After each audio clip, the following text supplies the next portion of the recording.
여러분 안녕하세요. 오늘은 중세 철학에 대해서 정리해보는 시간 가져보도록 하겠습니다. 자, 오늘 배울 중세 철학은 크게 두 가지, 교부 철학과 스콜라 철학으로 크게 나누어서 살펴보도록 할 거고요. 그리고 이 두 가지 철학은 다 공통점이 있습니다. 그래서 그 공통점을 마지막에 정리를 하고 여러분들께 설명을 하는 시간 가져보도록 하겠습니다.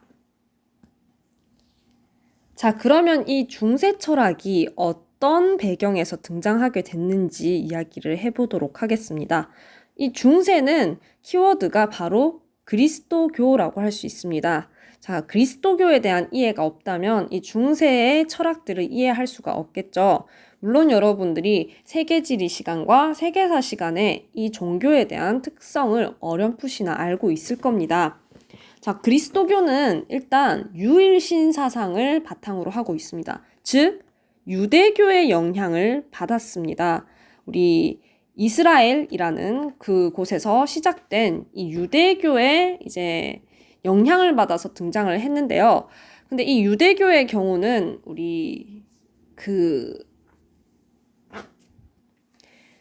우리를 구해줄 구세주가 등장한다라고 주장을 하는데 유대교의 경우는 이 구세주가 아직 등장하지 않았다라고 주장을 하고요. 그리스도교는 아니다, 등장했다. 그게 누구냐? 바로 예수다라고 주장을 하는 종교라고 할 수 있겠죠. 자, 이건 뭐 상식적으로 알아두시면 되는 내용이고 메인은 이 유대교를 계승을 했지만 다른 점이 있습니다. 이 유대교가 가지고 있는 특성들을 비판하면서 등장을 했다는 점이죠. 그래서 이제 전 세계적으로 가장 신자가 많은 종교가 될 수 있었던 거겠죠. 자, 그 핵심 내용이 무엇이냐? 바로 유대교의 율법주의를 비판을 했습니다. 엄격한 규칙을 지켜야 되도록 하는 그러한 이제 율법주의를 비판하면서 등장을 했고요.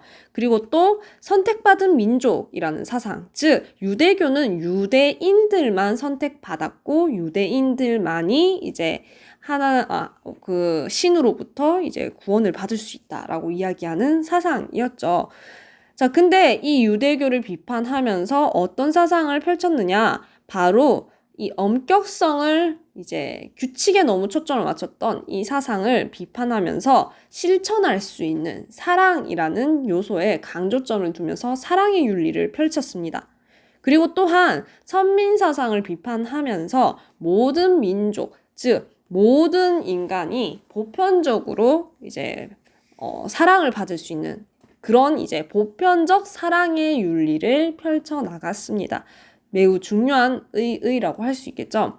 자, 그리고 이 그리스도교는 이런 보편적 사랑의 윤리를 펼쳐 나가면서 뭐 대표적인 그 황금률에 대한 이야기를 하기도 하죠. 이건 뭐 참고로 알아두시면 되는데 내가 대접받고 싶은 것처럼 남에게 대접을 하라라고 하는 이제 그런 원리를 제시하기도 했습니다. 보편적 사랑의 윤리 그리고 황금률 이런 거 제시를 했다는 점 뭐 상식적으로 알아두고 이제 중세 철학을 살펴보도록 하겠습니다.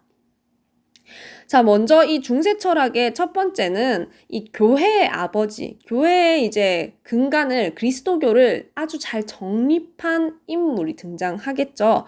바로 교부 철학에는 아우구스티누스라는 인물이 이 교부 철학을 집대성한 인물이라고 할 수 있습니다. 자, 이 교부 철학의 아우구스티누스는 기존에 우리 고대 그리스의 철학가의 영향을 많이 받았습니다. 그 인물이 누구냐 하면 반드시 기억을 해줘야 돼요. 바로 플라톤의 사상을 엄청 많이 계승을 했어요.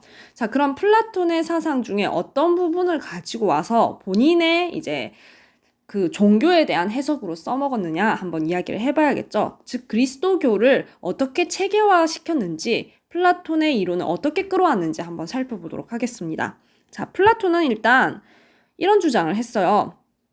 자, 플라톤의 주장 부분은 회색으로 선생님이 필기를 해보도록 하겠습니다. 플라톤은 대표적으로 이데아론을 펼쳐나갔죠. 모든 이제 세계의 본질은 이데아. 그리고 우리가 지금 살고 있는 것은 그 이데아의 모방인 현상계다. 이렇게 주장을 하죠. 즉 이 세 개를 이데아와 현상계로 분리해서 설명을 했습니다.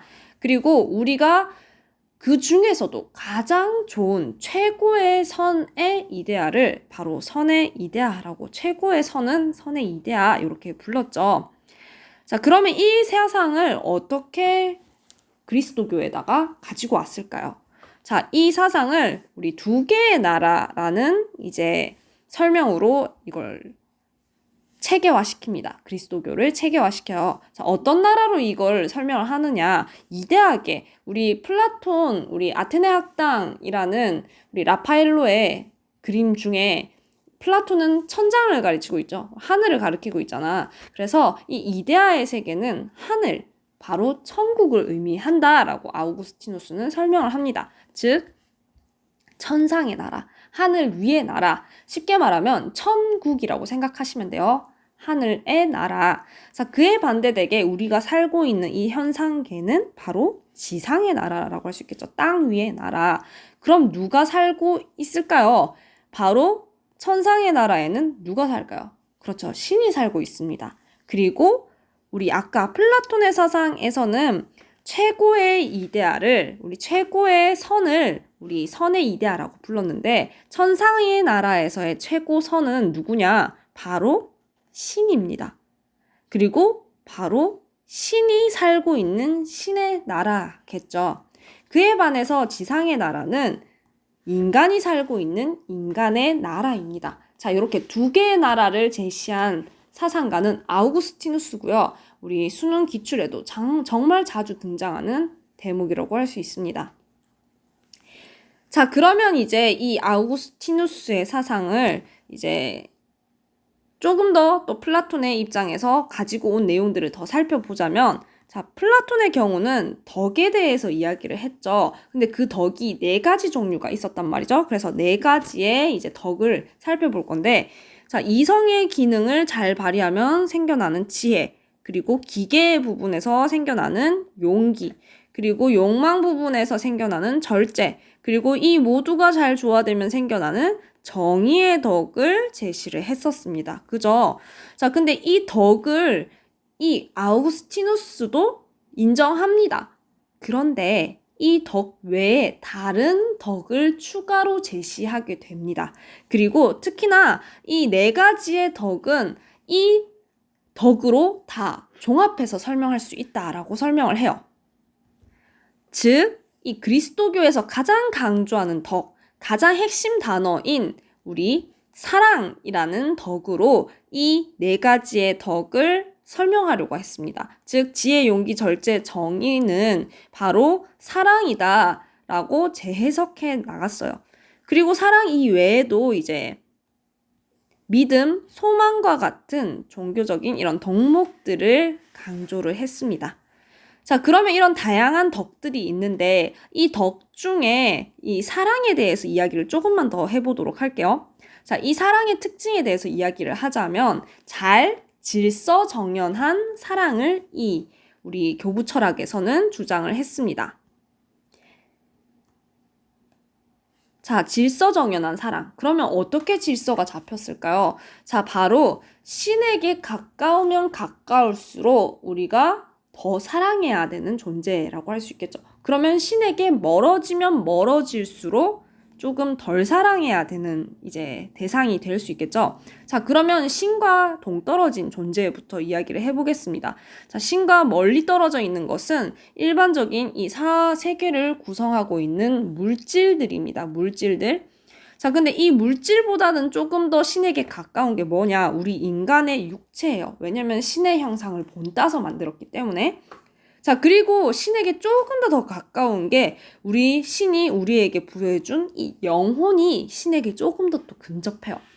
자, 그리고 당연히 신의 모습 그 자체가, 신 자체가 가장 완벽하겠죠. 그러면 이제 질서가 잡힌 사랑, 가장 사랑해야 되는 대상은 뭘까요? 당연히 여기 부등호에도 나와 있듯이 신을 가장 사랑해야 됩니다.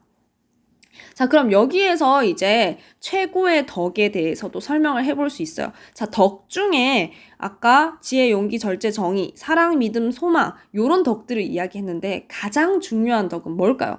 바로 사랑입니다. 이 그리스도교는 기승전 신, 기승전 사랑이거든요. 이 두 가지 키워드는 꼭 잡고 가야 돼요. 자, 사랑의 윤리를 펼쳤기 때문에 사랑이 가장 중요한 덕인데 사랑 중에서도 뭘 사랑하는 걸까요? 그렇죠. 바로 이 신에 대한 완전한 사랑이 바로 최고의 덕이라고 주장을 합니다. 자, 신에 대한 완전한 사랑이 바로 최고의 덕이다 라고 주장을 해요. 자, 그러면 이제 두 번째 이 플라톤의 사상을 계승해서 이제 이런 그리스도교를 체계화시켰다는 걸 기억에 남겨두시고 두 번째로는 이 아우구스티누스가 설명한 조명설에 대해서 이야기를 해볼게요. 자, 이 조명설이란 우리 바로 신의 존재에 대한 이제 설명을 요 빛에다가 비유를 합니다. 조명, 우리 불 켜는 걸 조명이라고 하잖아요. 그럼 빛이에요, 빛. 즉, 신의 빛 혹은 진리의 빛이라고 또 부르겠죠. 이 신의 빛은 참고로 우리가 직접 쬐어야지 느낄 수 있고 그리고 파악할 수 있는 존재라고 아우구스티누스는 주장을 합니다. 즉 이렇게 설명을 해요. 신의 존재는 이성으로 증명이 가능하다 안 하다 라는 질문에 증명할 수 없다라고 설명을 합니다. 즉 이 말이에요. 신이라는 존재는 마치 조명과 같아요. 빛과 같아요. 그래서 그 빛을 내가 직접 쬐지 않는다면 그 빛이 있는지 없는지 알 수가 없다는 거예요. 어둠 속에서 살고 있는 사람이 있어. 그러면 그 사람은 빛이 있는지 없는지 알 수가 없습니다. 이성의 능력으로 그것을 파악할 수 없어요. 증명할 수도 없어요. 그러면 어떻게 해야 된다? 바로 그 조명이 켜져야지. 빛이 켜져야지 우리가 그 존재를 파악할 수 있고 증명할 수도 있다라고 이야기를 합니다. 즉 신이라는 존재는 우리가 머릿속으로 아무리 짱구를 굴려도 파악할 수 있는 존재가 아니라 오직 단지 믿어서 어떻게 해야 된다? 만나야 된다라고 얘기를 합니다. 여기에서 알 수 있는 부분이 뭐냐? 바로 믿음의 강조인 거예요. 신앙이 이성보다 매우 중요한 기능을 한다라는 것을 여기서 드러내고 있는 부분이라고 할 수 있겠죠. 신앙을 매우 강조하고 이성의 기능은 조금 낮게 생각을 한다라고 생각을 하시면 됩니다. 즉 이성으로 증명할 수 없고 오로지 믿음으로써 실제로 신을 만나서 가능하게 된다. 빛을 쬐다. 빛을 본다. 빛을 만나야지 그 존재를 증명할 수 있다라고 설명을 합니다. 이 부분은 반드시 기억하셔야 됩니다. 자, 그러면 이제 교부 철학은 여기서 마무리를 할 거고 이 다음 이제 중세 후기에 등장하게 된 이 스콜라 철학을 내려가서 살펴보도록 하겠습니다. 자, 스콜라 철학은 아까 교부 철학은 플라톤의 사상을 계승했다라고 얘기했는데 스콜라는 다른 이제 사상가를 계승을 해요. 누굴까요? 자, 바로 이 스콜라 철학은 우리 고대 그리스 사상가 중에 아리스토텔레스의 사상을 계승해서 등장을 했습니다. 대표적인 스콜라 철학가로는요, 아퀴나스라는 인물이 있습니다. 인물 이름도 익숙해져 놓으면 좋겠죠. 자, 이 아리스토텔레스의 그러면 어떤 사상을 계승했는지 또 이제 살펴봐야겠죠. 아리스토텔레스의 사상은 또 회색으로 표시를 해서 설명을 해드리겠습니다. 자, 일단 아리스토텔레스의 윤리 하면 요거 꼭 기억하셔야 돼요. 목적론적 윤리설을 기억을 하셔야 됩니다. 모든 존재에는 목적이 있다라고 설명을 하는데 근데 우리 인간에게 최종 목적, 최고의 목적, 즉 이 목적은 참고로 우리에게 좋은 거겠죠? 최고선이에요. 최종 목적, 즉 최고선은 뭐냐? 우리가 추구하는 최종 꼭대기에 뭐가 있을까? 바로 행복이라고 주장을 했죠. 아리스토텔레스는. 그리고 이 행복에 도달하기 위해서는 뭘 해야 된다? 그렇죠. 덕을 쌓아야 된다라고 설명을 했어요. 우리 덕복일치설 뭐 이런 거 설명했었잖아. 자, 덕이 있어야지 바로 행복해진다라고 이야기를 했어요. 그리고 그 덕에는 어떤 덕이 있었냐면 뭐 이거 세세하게 알아두면 좋긴 하겠죠. 기억하셔야 돼요. 깊게는 생각하지 말고 이런 덕이 있었다 정도만 기억하시면 돼요. 자, 무슨 덕이 있었냐? 우리 바로 지적인 덕, 이성의 기능과 관련되어 있는 이제 지적인 덕인 거고요. 그리고 이제 우리가 행위를 할 수 있는 이런 품성적인 덕까지를 이야기를 했었어요. 자, 요 두 가지 이제 덕들이 우리 행복에 필요한 이제 그 요소들이라고 할 수 있었죠. 덕이 필요하다라고 이야기를 했어요. 자, 근데 이 스콜라 철학은 이 아리스토텔레스의 행복에 대한, 즉 목적론적 윤리설에 대해서 어느 정도 동의를 하고 계승을 해 나갑니다. 자, 이 덕에 대해서 이제 지적인 덕과 품성적인 덕을 이렇게 부를 거예요. 자연적인 덕이라고 부를 거예요. 자연적인 덕. 지적인 덕과 품성적인 덕을 스콜라 철학에서, 즉 아퀴나스는 자연적인 덕이라고 불렀고, 얘는 행복에 영향을 미친다고 봤어요. 단 행복은 행복이지만 지금 내가 살고 있는 세상에서의 행복으로 이제 주장을 합니다. 자, 근데 그리스도교의 공통적인 특징이 지금 현재의 삶을 중요하게 생각하는 게 아니라 다음 세상, 내세를 꿈꾸는 게 얘네들의 주된 내용이에요. 자, 그래서 이 현세의 행복은 중요하긴 하지만 다음 세상의 행복을 준비하는 단계에 불과하다라고 이야기를 하죠. 자, 그리고 다음 세상에서의 이제 즉 천국 가서 내가 행복을 누리는 게 중요한데, 근데 다음 세상에서 내가 제대로 된 행복을 누리기 위해서는 자연적인 덕만 필요한 게 아니라 얘네들은 종교잖아? 그래서 종교의 덕도 필요하다라고 얘기를 합니다. 요거는 아퀴나스가 설명했던 그 덕들, 사랑, 믿음, 소망 똑같이 주장을 하고요. 자, 그리고 이제 이 두 가지 자연적인 덕과 종교적인 덕이 잘 내가 쌓았어. 그러면 이제 행복할 준비가 되어 있는 거예요.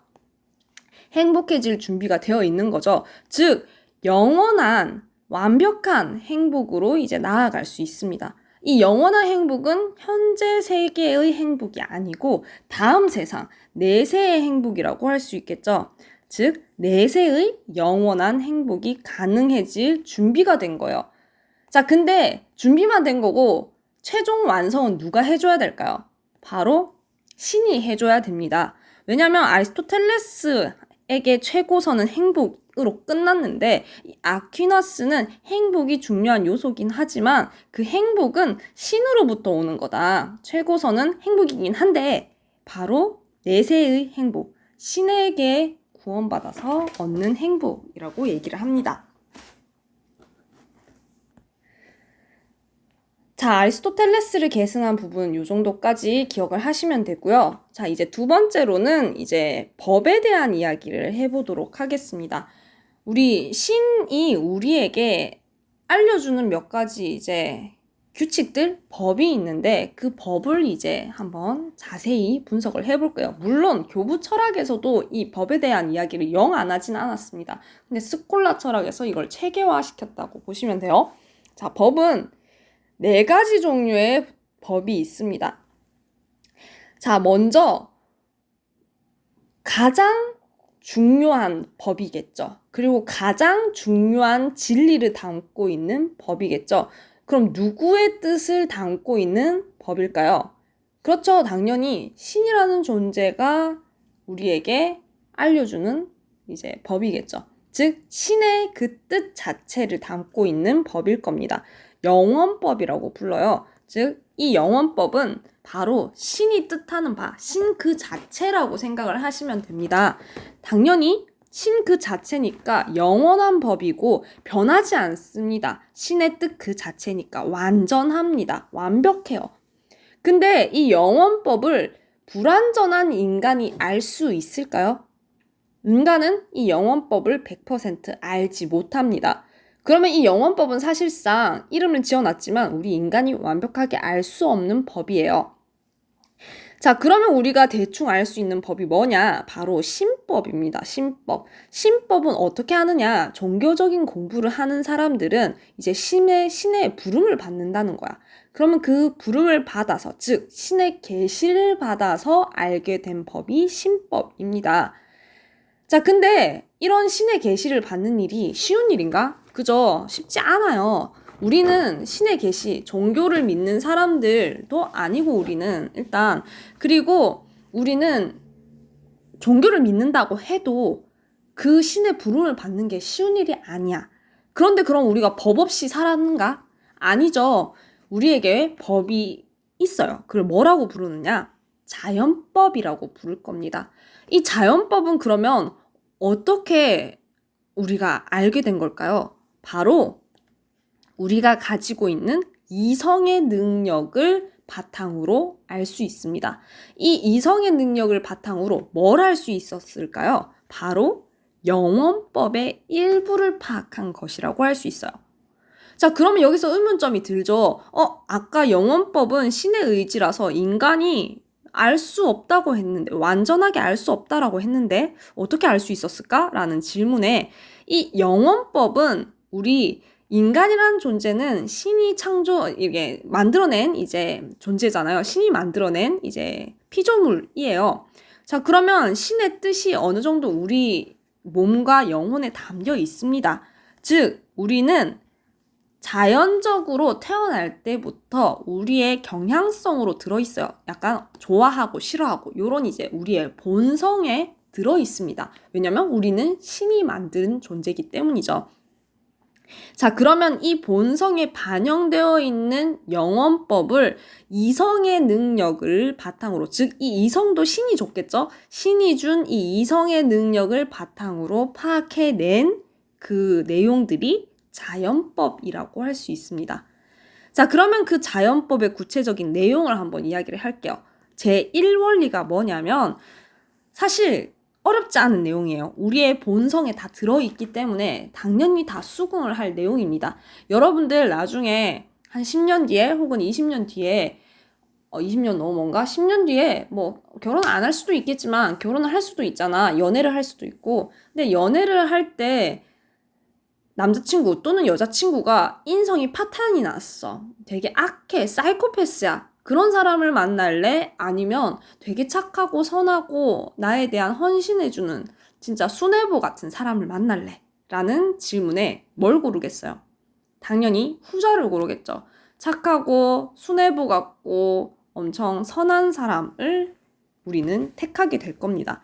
이처럼 우리는 타고난 본성에 나도 모르게 그게 박혀 있는 거예요. 즉, 제1원리는 그 내용을 설명을 하고 있습니다.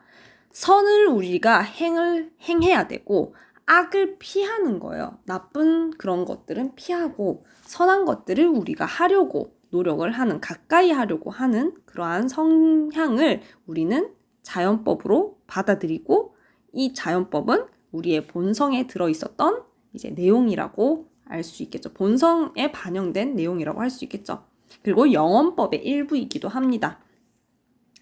자, 그러면 이 자연법은 사실 좀 두루뭉술한 경향이 있죠. 그러면 이 자연법을 바탕으로 우리가 실제적으로 인간들이 법을 만들어냈을 거예요.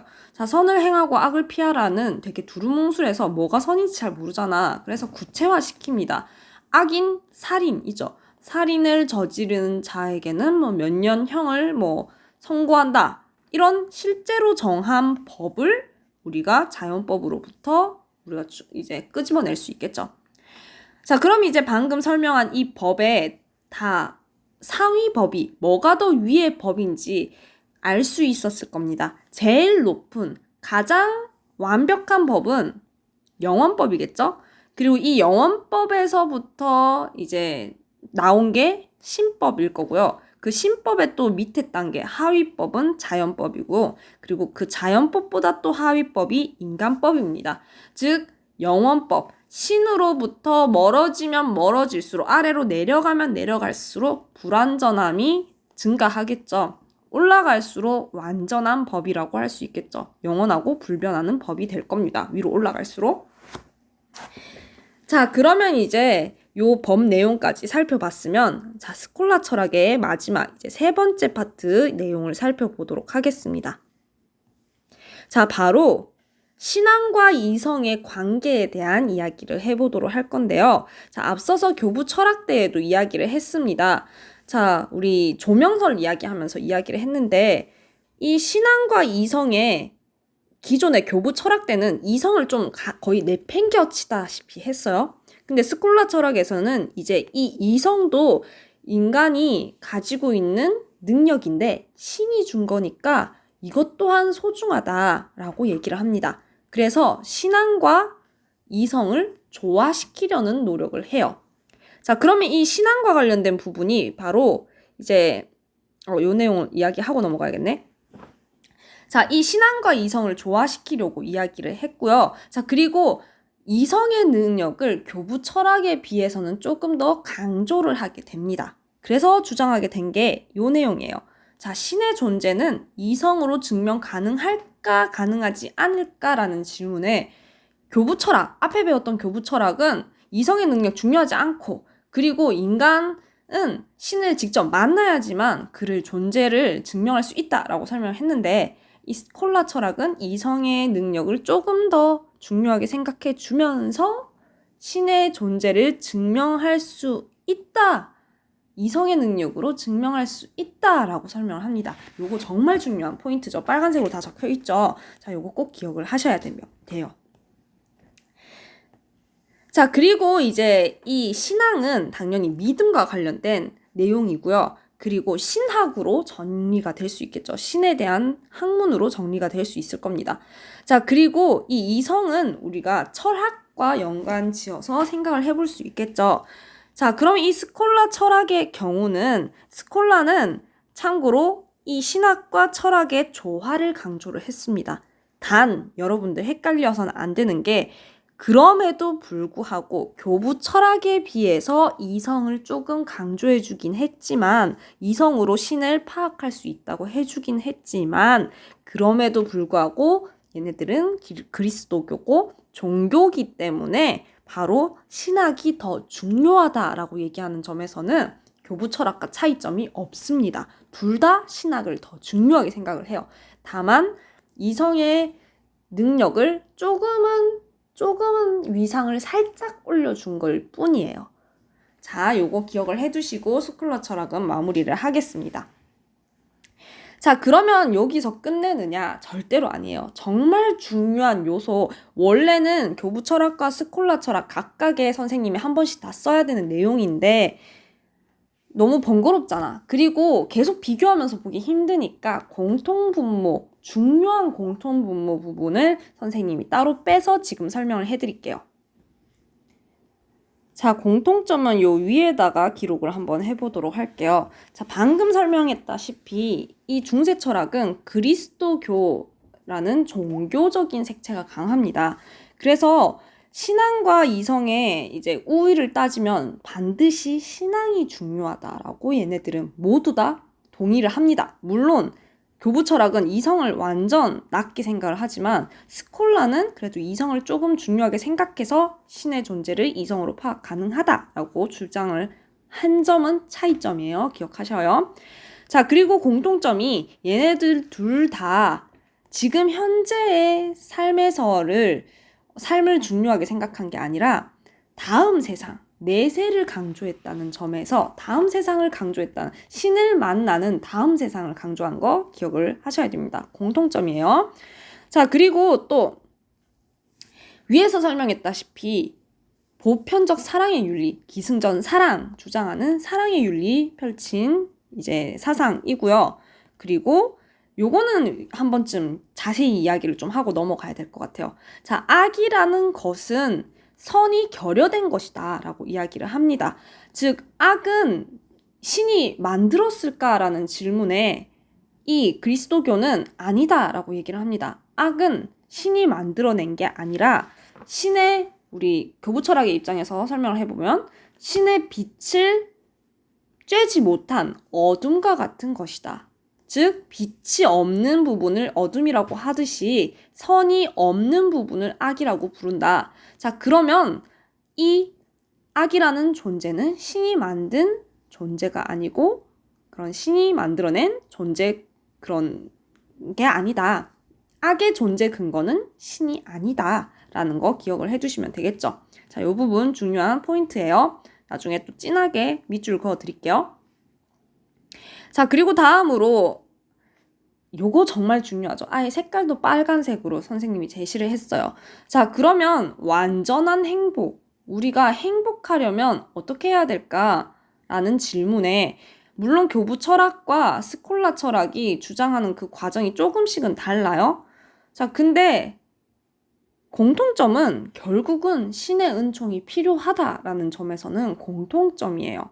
아까 스콜라 철학이 이성을 조금 부각시켜서 신의 존재를 이성으로 파악하다라고 할 수 있다라고 얘기를 했는데, 파악한다고 그게 행복은 아니야. 파악하고 신이 날 직접 구원해줘야 됩니다. 은총이라는 것은 날 사랑하고 그리고 은혜를 내려주는 거야. 신이 날 사랑하고 은혜를 내려줘야 돼. 내가 일방적으로 신을 짝사랑하는 걸로는 완전한 행복을 얻을 수 없습니다. 즉, 다음 세상에 신을 만나서 신의 은총을 받아서 우리는 행복해질 수 있어요. 자, 그러면 여기서 이런 질문이 들겠죠. 그러면 인간 혼자는 행복에 스스로 도달할 수는 없나요? 네, 도달할 수 없어요. 인간은 혼자 셀프로 안 됩니다. 왜? 인간은 원죄를 가지고 태어났기 때문입니다. 요거 우리 수업 시간에 언급을 했는데, 우리 인간은 그 조상이 아담과 이브, 하와라고 할 수 있잖아요. 이 아담은, 그리고 아담과 이브는 죄를 저질렀어요. 어떤 죄를 저질렀죠? 따먹지 말라는 선악과를 따먹어서 모든 불행이 생겨나기 시작했잖아요. 악이 생겨났잖아요. 자, 그래서 그 죄를 저지른 아담과 이브의 자손이기 때문에 인간 존재는 태초라기보다는 인간 존재는 이제 애초에 죄를 가지고 태어난다, 원죄를 가지고 태어난다라고 주장을 합니다. 즉, 인간은 죄 있는 존재고 불완전한 존재이기 때문에 완전한 행복을 얻기 위해서는 신의 은총이 꼭 있어야지만 행복할 수 있다라고 주장을 합니다. 자, 여기까지 이제 교부 철학과 스콜라 철학에 대한 내용이었고요. 중요한 내용 잠깐만 짚고 맞춰보도록 하겠습니다. 자, 이 그리스도교의 내용, 즉 신중심 윤리라고 할 수 있고요. 자, 보편적인 사랑의 윤리를 강조했다는 점 기억을 하시고 넘어가도록 합시다. 자, 그리고 공통점부터 볼게요. 이번에는 완전한 행복은 꼭 신의 은총이 반드시 있어야 된다. 셀프로 안 된다. 기억을 하셔야겠죠? 자, 그리고 악은 선이 결여된 것이다. 신이 만든 거 아니다. 기억을 하시면 좋을 것 같아요. 이 공통점 부분은 사실 줄을 안 그어도 꼭 다 기억을 해주세요. 반드시. 자, 그럼 교부 철학으로 넘어가서 또 중요한 지점은 플라톤 사상을 계승했다. 자, 스콜라는 그러면 아리스토텔레스 계승했다. 기억하셔야겠죠? 그리고 플라톤의 이데아론을 계승을 한 교부 철학은 두 개의 나라를 제시를 했다. 기억을 하셔야겠죠? 그리고 우리 플라톤이 주장한 이 덕을 사랑의 덕으로 다 재해석하려고 교부 철학은 노력을 했습니다. 그리고 최고의 덕은 당연히 신을 완전히 사랑하는 신에 대한 완전한 사랑입니다. 자, 그리고 조명설도 매우 중요했어요. 신의 빛 이야기하면서 이거 꼭 기억하셔야겠죠. 신의 존재는 이성으로 증명이 가능하지 않다. 반드시 실존적으로 만나야지만 가능하다라고 주장을 했어요. 자, 그에 반해서 이제 스콜라 철학 살펴보도록 할게요. 밑에 거부터 볼게요. 교부 철학하고 바로 비교하게. 자, 신앙과 이성의 조화 부분 3번 동그라미 3번 보겠습니다. 자, 신의 존재는 이성으로 증명하는 게 가능하다라고 주장을 합니다. 하지만 중요한 건 신학이 더 중요하다라는 점에서는 교부 철학하고 똑같죠? 자, 이 부분은 똑같긴 합니다. 자, 그러면 이제 아리스토텔레스의 사상을 계승한 부분부터 마저 차례대로 보도록 할게요. 1번부터. 자, 이 스콜라 철학의 경우는 아리스토텔레스의 목적론적 윤리설, 즉 목적에 대한 이야기를 계승을 합니다. 자, 그리고 이 목적으로서 행복에 대한 이야기를 할 건데, 근데 얘네들이 이야기하는 아리스토텔레스의 이 지성, 그리고 품성의 덕은 자연적인 덕일 뿐이다. 그리고 현세의 행복을 가져다 주는, 즉 내세의 준비 단계일 뿐이다 라고 설명을 합니다.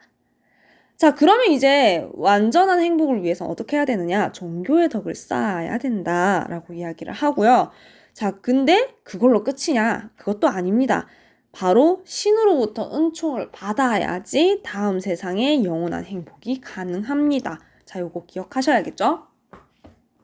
자, 법에 대해서도 이야기를 할 건데, 자, 영원법, 신법, 자연법, 인간법, 이 위계 질서를 살펴보셔야 돼요. 가장 상위법은 영원법이에요. 신 그 자체고요. 자, 신법은 신의 계시를 받은 내용이고요. 자연법은 계시를 안 받아도 괜찮아. 뭘 통해서? 바로 이 이성을 통해서 파악한 겁니다. 자, 이성을 통해서 뭘 파악한 거? 영원법의 일부를 파악한 겁니다. 이 영원법의 일부는 어디에 들어있다? 우리의 본성에 반영되어 있다. 자, 그리고 그 원리는 이런 내용이 담겨 있다. 기억을 꼭 하셔야겠죠? 자, 그러면 이제 오늘은 중세 철학 이렇게 마무리 지어 보도록 하겠습니다. 중요한 핵심 단어들 꼭 기억을 하시고 공부를 한 번 더 하시길 바랍니다. 수고하셨습니다.